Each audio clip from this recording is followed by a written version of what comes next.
Quero louvar a Deus por esta mulher que é uma bênção na minha vida. É uma bênção na minha vida. Esse dia ela falou para mim assim: amor, você sabe fazer trança? Eu falei: trança? Eu falei: não.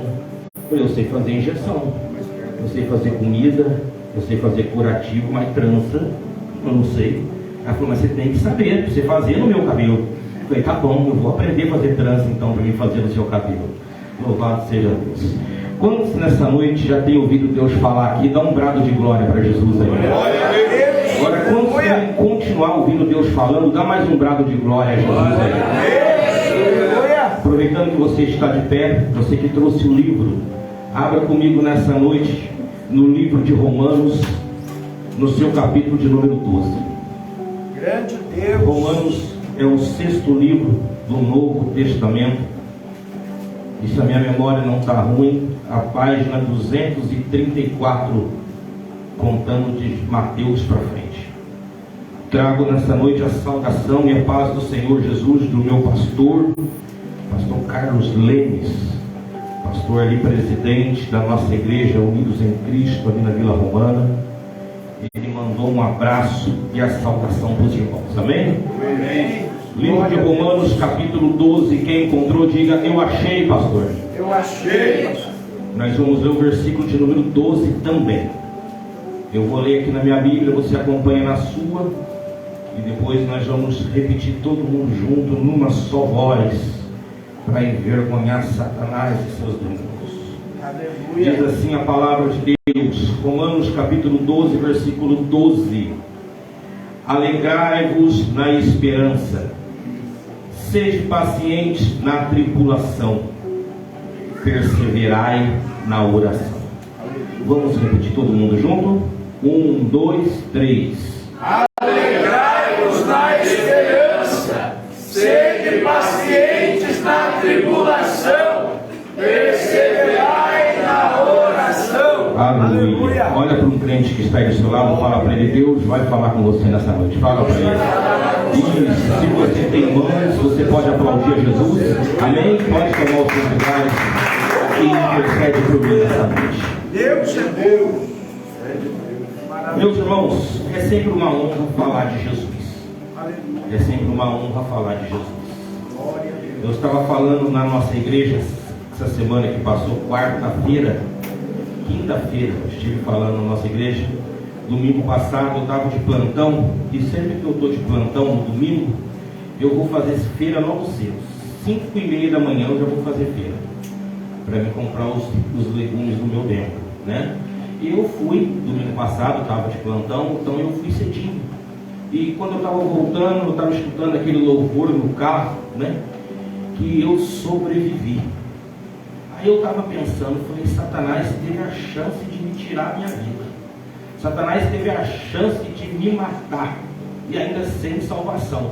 Mas ele deixou eu escapar com vida. Eu sobrevivi. Então agora que eu sobrevivi, ele que vai se lascar no quinto dos infernos. Eu vou tirar a maior quantidade de alma das mãos dele e trazer para o reino de Deus, porque eu sobrevivi. Eu estou aqui. Olha para o crente que está do seu lado, fala para ele: já era para você estar morto. Fala para ele: mas você está vivo. Fala, vivíssimo por sinal. Fala, você está vivo para adorar Jesus e para ganhar almas para o reino de Deus. Fala para ele. E é um privilégio falar desse Jesus que um dia salvou a minha vida.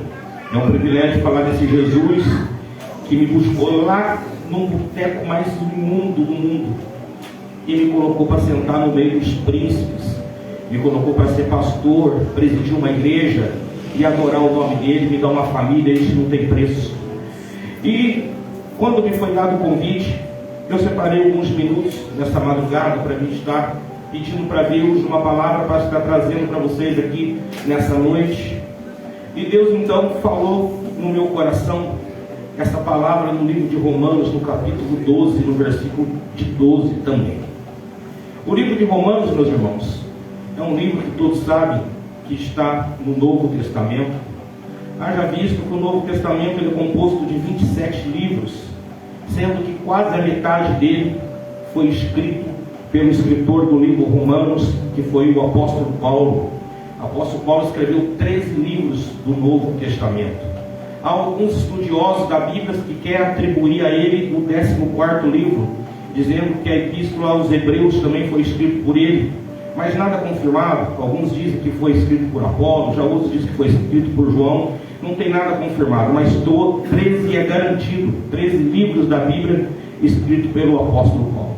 E desses 13 livros que Paulo escreveu no Novo Testamento, a Epístola aos Romanos é a mais longa. Ela é composta por 16 capítulos. E quando eu comecei a estudar o livro de Romanos para vos trazer uma mensagem nessa noite, eu achei interessante algo. Que Paulo, quando escreve essa carta aos Romanos, Paulo não conhecia a igreja de Roma pessoalmente. Paulo ainda não tinha pisado em Roma. Paulo ainda não conhecia os crentes de Roma. Mas pastor, se Paulo não conhecia a igreja de Roma, se não foi Paulo que fundou Roma, quem fundou a igreja de Roma? Segundo a história, a igreja de Roma foi fundada por um morador romano que estava lá em Jerusalém no dia da festa do Pentecoste. Segundo a história, esse homem foi um dos 3.000 homens, vidas, que foram salvos naquele dia pela pregação de Pedro. E ele então volta de Jerusalém para Roma, e ali já convertido, já lavado, já remido, já batizado com o Espírito Santo, ele funda a igreja aos romanos. E a Bíblia diz então que Paulo, no finalzinho da sua terceira viagem missionária, Paulo para ali na cidade de Corinto. E da cidade de Corinto, Paulo fica hospedado por 3 meses. E dali ele começa a escrever a carta aos romanos. A Bíblia diz que Paulo, no ano 57 depois de Cristo, pede a ajuda de um escrevente chamado Tércio. Tércio, então, com uma pena na mão, com um pouco de tinta e um pedaço de pergaminho, ele começa a escrever a carta aos romanos da cidade de Corinto. A história diz que depois de escrito, Paulo entrega essa carta nas mãos de uma diaconisa chamada Febe, que estava de passagem por Corinto. Febe então viaja para Roma e entrega essa carta nas mãos do pastor, que até então não se sabe o nome, que pastoreava a igreja de Roma. Paulo, quando escreve a igreja de Roma, essa carta ele escreve com 3 objetivos. Primeiro, para preparar a igreja à sua chegada, à sua visita naquele lugar. Segundo, para reforçar os seus ensinamentos, sua mensagem cristocêntrica que ele estava pregando. E terceiro, para promover uma união entre os judeus e os gentios, que estava meio bagunçado. Mas o que eu acho lindo, que mesmo Paulo, sem conhecer a igreja de Roma, mesmo Paulo sem nunca ter pisado naquela igreja, mesmo Paulo sem nunca ter apertado nas mãos do pastor, dado a paz do Senhor, a Bíblia diz que Paulo já se preocupava com aquele povo. Paulo já amava aquele povo. Paulo já carregava aquele povo dentro do coração. Assim somos eu, somos vocês. Às vezes você nunca viu aquele crente lá, às vezes você nunca pegou na mão daquele pastor ali. A primeira vez que você se encontra, que você pega na mão dele, você já passa a amar ele, você já passa a servir a Deus junto com ele, você já passa a orar, interceder a Deus por ele. E assim foi Paulo. Mesmo Paulo não tendo conhecido ainda a igreja de Roma, Paulo já tinha um amor muito grande pelos romanos. E Paulo então, através desse escrevente chamado Tércio, ele começa a escrever a primeira carta aos romanos, aliás, a carta aos romanos. E Paulo começa ali a dar instrução, começa ali a dar estratégias para aquela igreja.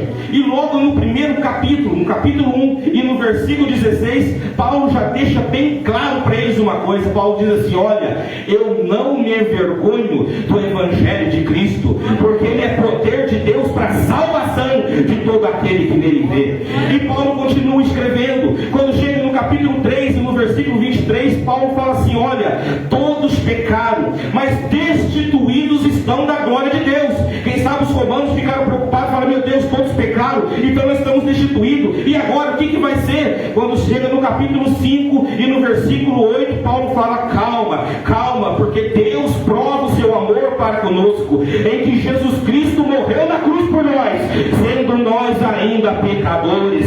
Aleluia. E Paulo continua escrevendo. Quando chega no capítulo 6 e no versículo 23, Paulo Paulo dá mais uma dura neles, fala, gente, cuidado, porque o salário do pecado é a morte, mas fica tranquilo, porque o dom gratuito de Deus é vida eterna em Jesus Cristo, o nosso Senhor.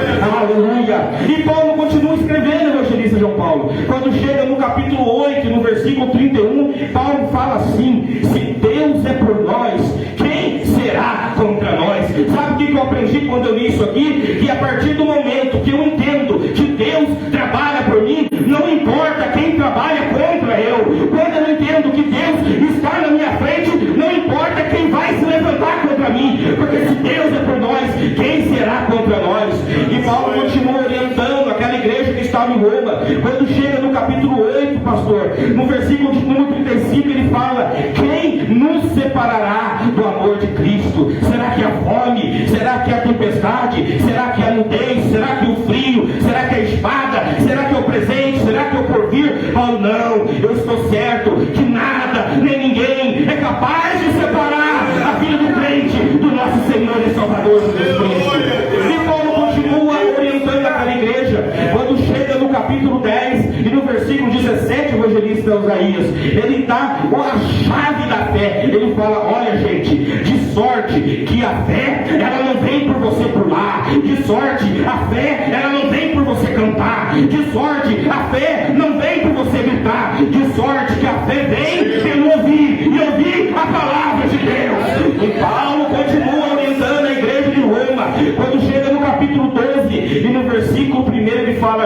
eu vos rogo, porém, irmãos, pela compaixão de Deus. O que ele está dizendo? Olha, eu quero pedir para vocês, pelo amor de Deus, apresenteis os vossos corpos santo diante de Deus, porque esse é o vosso culto racional. E Paulo continua escrevendo no capítulo 12, no versículo 2, ele fala: olha, não vos conformeis com esse mundo, mas transformai pela renovação do vosso entendimento, para vocês poderem experimentar qual é a boa, qual é a perfeita, qual é a agradável vontade de Deus para com os outros. Será que você consegue levantar suas mãos e dar um grau de glória para esse Deus nessa noite?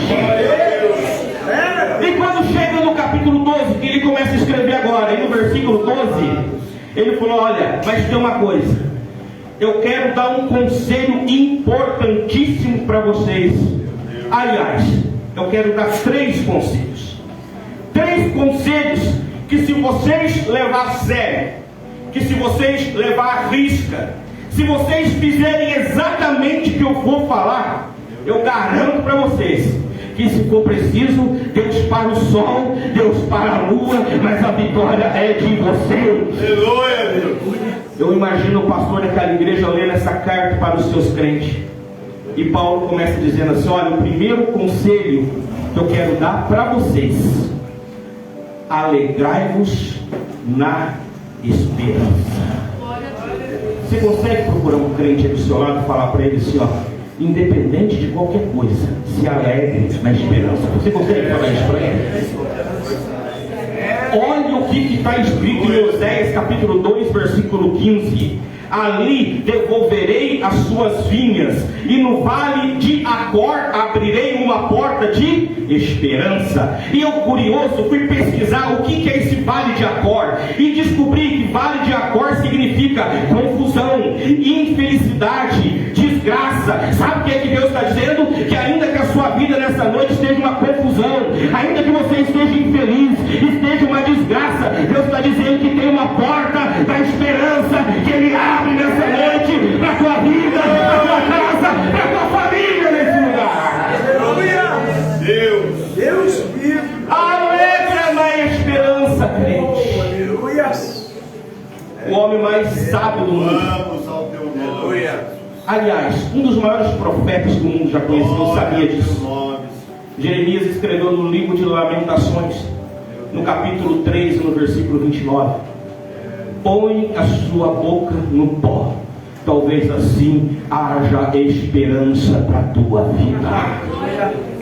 Glória a Deus. No livro de Salmo 40, versículo 1, a Bíblia diz: esperei com paciência no Senhor.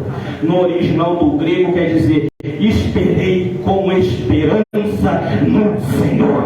Sabe o que Deus me trouxe aqui para dizer essa noite para você? Independente do que está acontecendo na tua vida, há esperança para você nessa noite. Deus vai te tirar desse vale, Deus vai te tirar desse buraco, Deus vai mudar teu cativeiro. Nessa noite é noite de Deus tirar crente daqui de baixo e colocar lá em cima para a glória do nome dele. Você consegue dar um brado de glória para Jesus aí?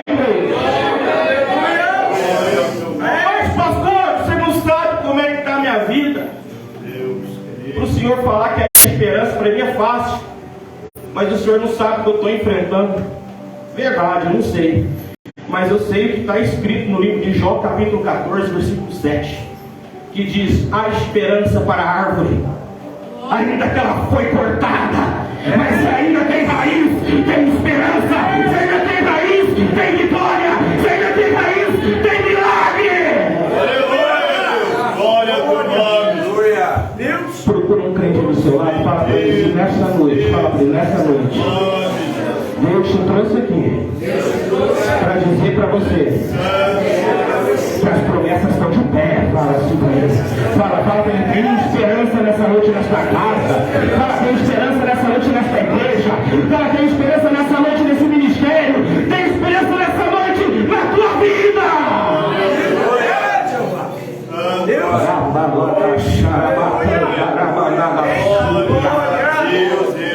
Nessa noite você não serve a um Deus qualquer. Nessa noite você não serve uma Aparecida, você não serve a um São Jorge. Você serve aquele que tem escrito na tua coxa: Rei dos Reis, Senhor dos Senhores. É Ele que te dá esperança aqui nesse lugar. Meu Deus, Deus aleluia. No livro de 1 Tessalonicenses, no capítulo 2, versículo 19, Paulo diz assim: porque qual é a nossa esperança? Ele pergunta, evangelista.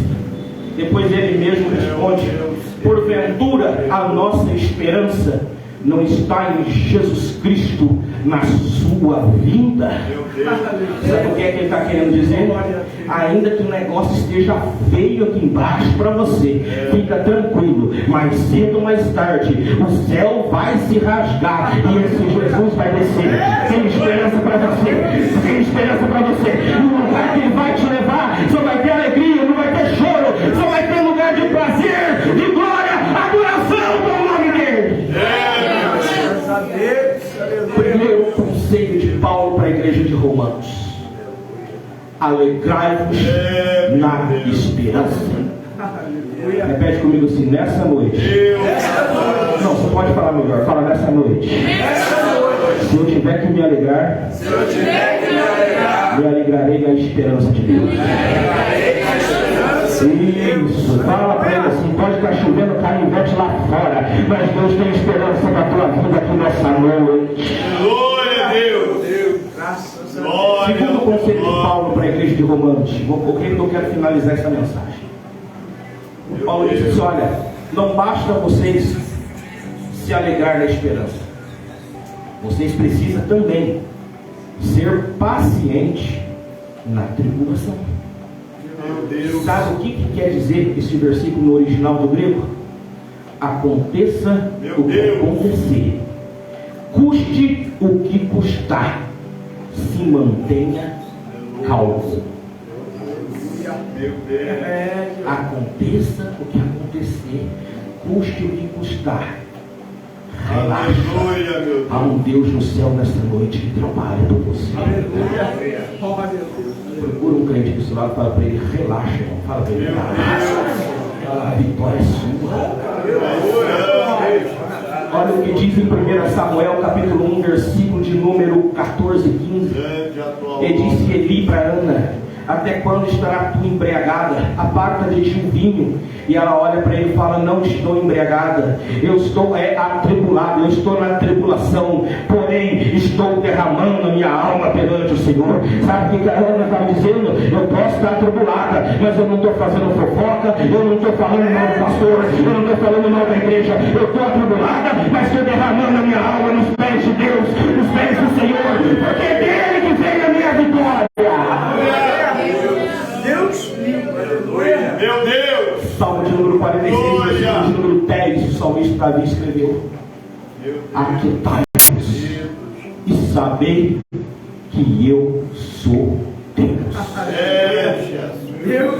No livro de Mateus, no capítulo 6, versículo 31 ao 33, Jesus disse assim: não andeis ansiosos, preocupados com o que haveis de beber, com o que haveis de se vestir, mas buscai em primeiro lugar o reino de Deus e a sua justiça, que as demais coisas vos serão acrescentadas. Sabe o que é que Deus está querendo dizer nessa noite para você? Fica calmo, relaxa, essa tribulação ela vai passar. Deus tem promessa de vitória, Deus tem promessa de milagre, Deus tem promessa de cura, Deus tem promessa de mudar teu cativeiro nessa noite. Glória ao teu nome. No livro de João, no capítulo 11 e no versículo 21 ao 23, ele disse: Marta, se o Senhor estivesse aqui, meu irmão não teria morrido. Jesus disse para ela: calma, Marta, esteja paciente na tribulação, o seu irmão vai ressuscitar. Glória a Deus.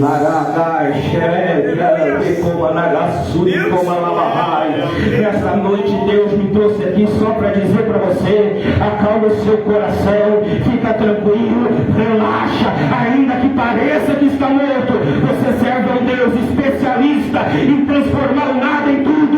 Você serve a um Deus especialista em trazer à existência aquilo que não existe mais. Deus, aleluia.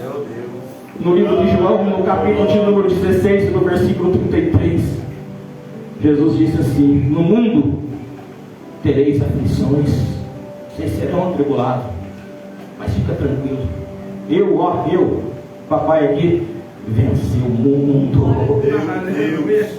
Nessa noite Deus tem vitória para crentes aqui nesse lugar. Mas para isso você tem que ser paciente na sua tribulação. Aguenta firme. Daniel capítulo 12, versículo 12, a Bíblia diz: tu, porém, vai até o fim. A tua vitória não está no começo, a tua vitória não está no meio, a tua vitória está lá no final. Aguenta o baque, que Deus vai te honrar nessa noite. Glória a Deus. Aguenta. Glória ao teu nome. Uma vez a revista Forbes perguntou para um dos maiores pugilistas dos Estados Unidos, Muhammad Ali, um dos maiores boxeadores de todo o tempo, qual que era o segredo dele? Ele falou o seguinte: meu segredo não é o quanto eu bato, mas é o quanto que eu aguento apanhar e permaneço de pé. O tanto, esse é o meu segredo. Não é a quantidade de soco que eu dou, mas a quantidade de soco que eu aguento e ficar de pé. Sabe o que Deus está dizendo nessa noite? Você está apanhando, estão te batendo, estão te chicoteando, mas aguenta, seja paciente, que a vitória ela é tua. Glória a Deus. Sabe o que eu aprendi? Meu Deus. Você quer ver um ovo de codorna, dá para 10 comer? Bate no bichinho, bate nele, que você vai ver o tamanho que ele vai ficar. Assim é você. Quanto mais você apanhar, mais você vai crescer para a glória de Deus. Quanto mais você for afrontado, mais você vai crescer para a glória de Deus. Aleluia. Repete comigo assim: nessa noite, eu preciso me alegrar na esperança. Mas eu preciso também ser paciente na tribulação. Procura um crente aqui que está do seu lado, fala para ele: como é que anda a sua paciência na tribulação? Fala para ele: será que você está querendo jogar tudo pro alto? Pergunta para ele. Fala para ele: Deus não fala com quem está ausente, Deus só fala com quem está presente. Será que você consegue levantar suas mãos e dar um brado de glória para o Deus que te fortalece?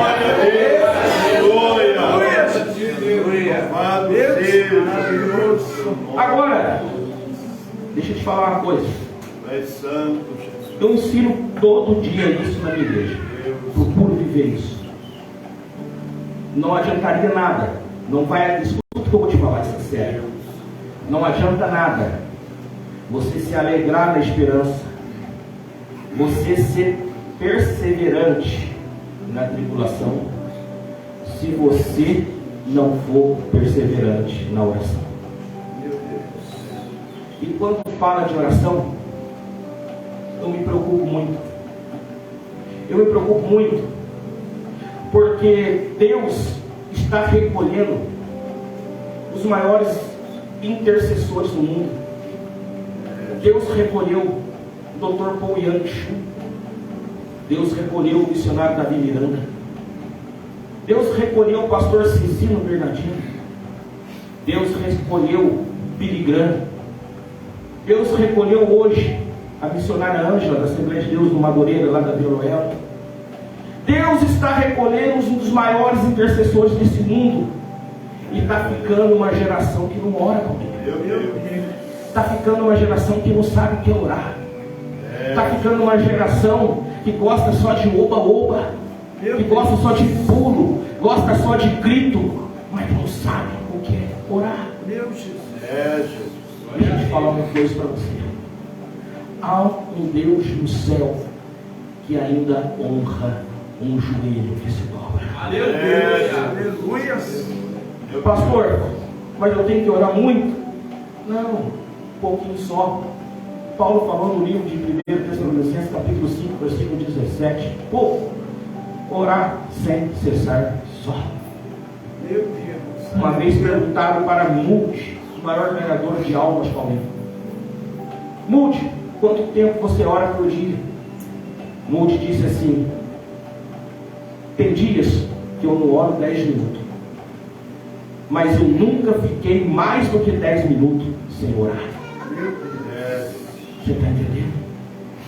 Nesta noite, um dia desse me perguntaram lá na igreja onde eu pastorei: Pastor Rafael, coisas ruins acontecem com pessoas boas? Eu falei: sim, acontece. Aí me perguntaram: por quê? Eu falei: às vezes é Deus com saudade de ouvir sua voz lá no cantinho daquele quarto, pedindo para ele: Deus me socorre, Deus me ajuda. Deus, desse jeito é isso. Aleluia. No livro de Mateus, no capítulo 7, no versículo 7, a Bíblia diz: pedi e dar-se-á, porque aquele que pede, recebe, aquele que busca, encontra, aquele que bate, se abre. No livro de Jonas, no capítulo 2, no versículo 2, está escrito: na minha angústia clamei ao Senhor e Ele me respondeu. Do ventre do inferno eu gritei e Deus ouviu a minha voz. Só existe uma coisa capaz de tirar você deste inferno que você está vivendo: é joelho no chão, é boca no pé, é clamor a um Deus que responde. Meu Deus. No livro de Jeremias, no capítulo 33, no versículo 3, a Bíblia diz: clama a mim e responder-te-ei, anunciar-te-ei coisas grandes e coisas firmes que você ainda não sabe. Meu Deus. No livro de Mateus, no capítulo 6, no versículo 6, Jesus disse assim: quando orares, entra no teu quarto, fecha a tua porta, fala com teu pai que está no oculto, que ele vai te ouvir e vai te responder. Será que tem crente de oração aqui nessa noite? Tem crente de oração aqui? Então levanta a mão e dá glória para Jesus. Deus. Aleluia. Aleluia. Santo. Sabe qual é um dos maiores problemas que Deus tem? Que Deus está enfrentando? É que Deus tem problema, mas é que Ele não pode afligir o livre-arbítrio, Ele não pode afligir a lei da semeadura, Ele não pode afligir a sã doutrina. Sabe qual é uma das maiores dificuldades que Deus enfrenta hoje de abençoar crente? Livro de Provérbios, capítulo 8, versículo 17: ama os que me amam, que de madrugada me buscam, me acharão. É que o povo não está buscando mais a Deus. O povo está deixando de usar a arma mais poderosa que a igreja tem. Repete comigo assim: nessa noite, eu preciso voltar a usar a arma mais poderosa que Deus me deu. Pergunta para um crente aí do seu lado, fala para ele: você sabe qual foi a arma mais poderosa que Deus te deu? Pergunta para ele. Livro de Êxodo, capítulo 3, versículo 7, a Bíblia diz assim: e disse o Senhor para Moisés: Moisés, ouvi atentamente o clamor do meu povo que estava lá no Egito, e por causa do clamor do meu povo, eu desci na terra para livrá-los. Deus está dizendo que o que tirou ele do céu e trouxe para a terra não foi a calunização de Frei Galvão em Paratinguetá. Deus está dizendo que o que tirou ele do céu e trouxe para a terra não foi o Lula ter ganhado as eleições de 2022. Deus disse: olha, Moisés, só existe uma coisa capaz de tirar eu do céu e trazer para a terra: é a oração do crente, é a oração do justo, é a oração da igreja, é a oração do meu povo. Usa a arma que Deus te deu. Glória a Deus poderoso. Eu profetizo nessa noite, em nome de Jesus, que nessa noite Deus vai levantar crentes aqui com fogo no joelho. Não se assuste se você acordar de madrugada e não conseguir dormir, virar para lá, virar para cá. É Deus levantando pessoas que oram nesse lugar. Meu Deus. Aleluia. Oh, aleluia. Consegue levantar as mãos e dar um brado de glória para Jesus aí? Meu Deus. Já vou encerrar, mas eu preciso te falar algo. Um dia desse eu vi na internet, acho que eu já comentei isso com o evangelista São Paulo, aquele cidadão lá da Rússia, ele construiu um míssil. Eita! O míssil media um pouco mais de 2 metros, pesava um pouco mais de 1 tonelada, mas uma vez aquele míssil lançado, ele tinha o poder de destruir a América do Sul inteirinha e metade do outro continente. E quando eu vi aquilo, eu falei: meu Deus, que arma poderosa. Deus disse para mim: você vai dizer para a minha igreja que eu dei para elas uma arma mais poderosa do que esta bomba. Eu falei: mas como assim, Senhor? Deus disse: aquele presidente sabe que mesmo ele gastando milhões e milhões, uma vez lançando aquela bomba, ele corre o risco daquela bomba errar o alvo, ele corre o risco daquela bomba falhar, ele corre o risco daquela bomba cair e não explodir. Deus disse: assim você vai dizer para a minha igreja, a oração deles não é assim, a oração deles não erra o alvo, a oração deles não falha, a oração deles não fracassa, mas quando eles botam o joelho no chão e a boca no pó, a oração sobe e a vitória desce, a oração sobe e o milagre desce, a oração sobe e a transformação desce. Ai, carabás! Vocês estão sentindo a presença de Deus aqui nessa noite? Essa noite é noite de Deus levantar crente de joelho aqui nesse lugar. Crente, persevera na oração. Damos graças ao Senhor. Poderoso. Pastor, você acha que tem necessidade? Deus sabe o que eu preciso. Ei, você acha que quando Jesus olhou para Bartimeu, com aqueles 2 olhos arrancados pelos soldados romanos, porque Bartimeu não nasceu cego, ele foi ter os olhos arrancados, você acha que Jesus não sabia o que ele queria? Sim ou não? Sim ou não? Sim. Mas o que Jesus falou para ele? O que quer que faça? Mas Jesus não sabia. Sim. E se Jesus cura ele? Ele fala: Jesus, obrigado, mas eu, na verdade eu queria um tênis. E se Jesus cura ele e fala: Jesus, obrigado, mas na realidade eu queria mesmo era um cavalo. Jesus, obrigado, Jesus, mas na realidade mesmo é... O Dr. Paul Yang-Shu falou que assim que ele começou o evangelismo na Coreia do Sul, foi pastor de uma igreja de mais de 1 milhão de membros. Ele disse que um dia ele começou a servir ceia na igreja vizinha da cidade dele. Ele andava 30 quilômetros por dia para entregar Santa Ceia para aquele povo. Repete comigo assim: nessa noite, Deus quer ouvir de você, detalhes. Ele disse assim que gostou da bolha diaconisa Thaís nos pés dele, de andar tanto para entregar a Santa Ceia. Ele começou a orar, pedir para Deus uma bicicleta. Deus, eu quero uma bicicleta. Está no livro dele, A Quarta Dimensão. Se você ainda não leu, você precisa ler esse livro. E por um mês, por 2, 3, 4, 5, 6 meses e nada da bicicleta chegar. Até que um dia deu um estresse nele, sabe? Aqueles 5 minutos que dá na gente às vezes.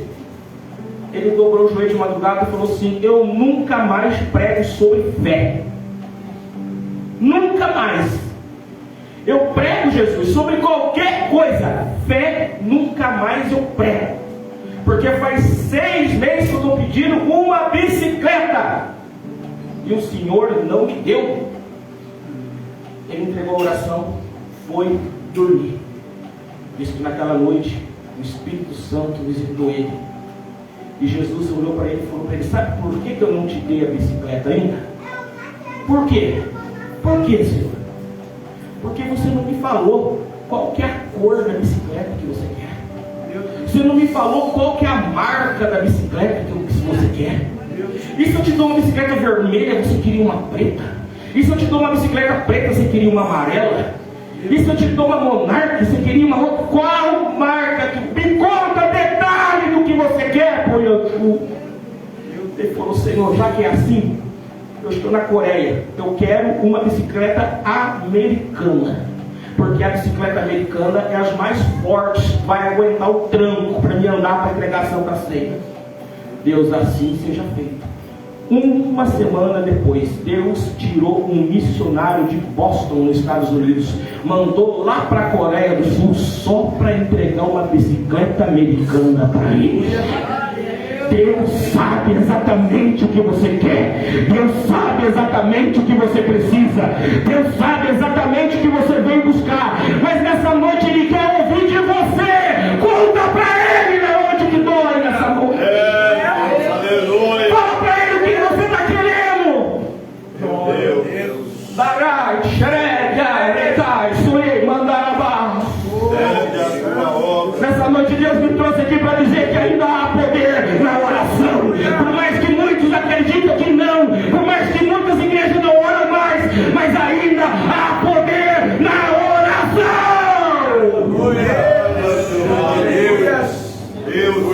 Deus maravilhoso. Aleluia. Graças nosso Deus. Repete comigo assim: Todo o coração. boca fechada. Boca fechada. Você pode falar melhor. Fala: boca fechada. Boca fechada. Passa fome. Passa fome. Procura um crente do seu lado e fala para ele: o que você está esperando para falar detalhes para Jesus? Fala para ele. O que você está esperando para contar para ele exatamente o que você está precisando? Meu Deus. Eita glória. Repete comigo assim: para me ver sorrir, Para me ver sorrir, Deus Deus faz qualquer coisa. faz qualquer coisa. Mas para isso eu tenho que pedir. mas para isso eu tenho que pedir. Já vou encerrar agora, nesse instante. Deixa eu só te contar isso. Eu tenho um filho, Rafael Félix Machado Júnior, 16 anos, está desse tamanho já. Quando o Júnior tinha 5 anos, uma certa vez ele chegou em mim e falou assim: pai, eu falei: oi, você me dá um hominho? Eu falei: dou, claro que eu te dou. Meu primeiro filho, meu único ainda, até então. Eu falei: que hominho que você quer? Pai, eu quero um 4 braços. Eu falei: 4 braços? Eu falei: 4 braços. Eu falei: pois não, vou te dar o 4 braços. Peguei o carro, desci, parei na brincar. Falei: Dito, tem 4 braços aí? Ele falou: tem. Foi lá, buscou uma caixa desse tamanho, tirou o homem de lá. O homem tinha 4 braços mesmo, 2 de cada lado. Falei: Dito, vou levar, quanto que é?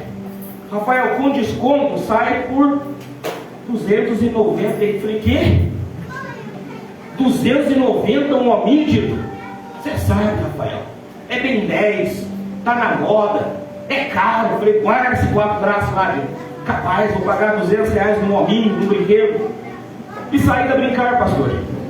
A hora que eu cheguei na porta do meu carro, fui abrir o carro, Deus trouxe na minha frente meu filho com aquele sorriso banguelo, quando eu levava um hominho de R$1,99 para ele, com aquela alegria quando eu levava um CD da PlayStation, com aquela felicidade quando eu comprava um açaí. Voltei lá, falei: Dito, dá o 4 braços aqui. Ele falou, mudou de ideia. Eu falei, Tito, para ver meu filho sorrindo, eu faço qualquer coisa, Tito. Assim é Deus nessa noite. Para Ele te ver sorrindo, Ele abre mar, Ele fecha mar, Ele abate, Ele exalta, Ele tira a vida, Ele dá a vida. Para te ver sorrindo, Ele faz qualquer coisa. Meu Deus! Mas para isso você tem que pedir, filho, filha de Deus.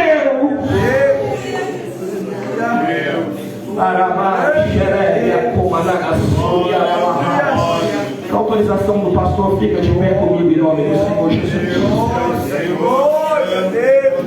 Quem sabe nessa noite, feche seus olhos, olha para mim não. Pastor Rafael não tem nada para te dar nessa noite. Olha para aquele que pode fazer tudo por você aqui nesse lugar. Feche seus olhos. Quem sabe nessa noite, até agora, você ainda não contou para Jesus detalhes daquilo que você quer. Quem sabe você entrou aqui nessa noite até agora só disse para Ele, Deus, eu preciso de uma bênção. Eu imagino Ele olhando do céu para você e dizendo, mas que bênção que você quer? Me fala! Será que você consegue contar detalhes para Ele nessa noite do que você precisa? Alegrai-vos na esperança. Sede pacientes na tribulação e perseverem na oração. Nessa noite Deus quer levantar uma igreja que ora aqui nesse lugar. Porque nada é capaz de parar um crente que anda com os pés para trás, com o joelho no chão. Nada nem ninguém é capaz de parar um crente que sabe que tudo é possível para aquele que ora. Dr. T.L. Osborne, ele escreveu num dos seus livros, Curai os enfermos e expulsai os demônios. Ele disse assim: quando o povo de Deus entender que as mãos de Deus movem o mundo e o joelho do crente move a mão de Deus, o povo vai passar a orar mais. Você está entendendo?